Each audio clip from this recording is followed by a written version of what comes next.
So, we are going to continue with our math minutes. However, we are switching from addition to multiplication. So, I have given you multiplication from 0 to 10. I'm not going into 11 or 12 at this point. But I want to remind you, you're working on this for 5 minutes. At that point, you're done. You draw a line, you tell me that that was 5 minutes of working on it. That gives me information about how well you understand what you're doing or how automatic some of this stuff is coming to you. So draw the line on.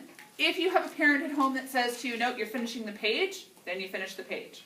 Okay? And I know for lots of you that's the case. Some of you will get through all of these questions in less than 5 minutes. There's only 30 of them, and 5 minutes is a fair chunk of time. So if you're quite comfortable with your multiplication table, you will have like 2 minutes of homework, and that's fine too.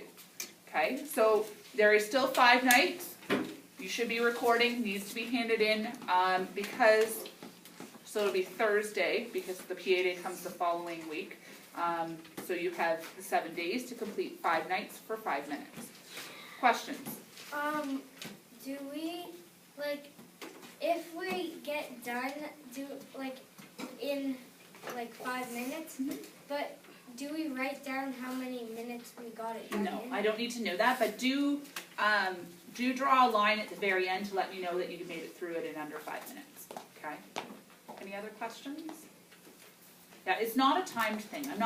There's no pressure here for you to get as many done as you can in 5 minutes. What I want is you to have the practice, use the strategies we're talking about in class, do what you need to do, but it helps give me a sense of whether you have that automaticity with it or whether it's still a struggle and you're still having to count, if you're sitting there going 5, 10, 15, 20, 25 for 5 times 5, that's going to take longer than looking at 5 times 5 and writing 25.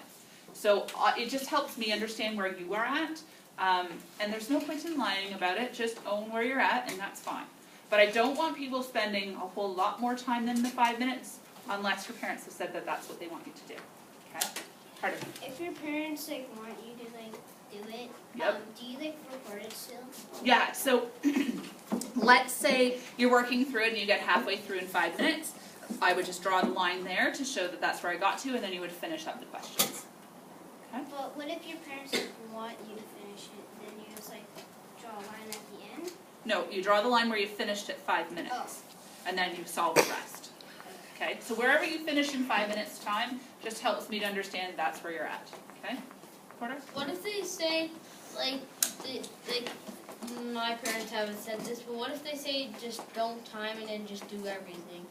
No, because I want us to know what you're accomplishing in 5 minutes. Okay, because that helps me to understand what kind of strategies. Is it coming to you quickly, or are you having to work to figure it out, or are you back to drawing dots and circling groups to be able to figure that out? Because all that's relevant for me. It helps me to understand where you're at. Okay? Yeah.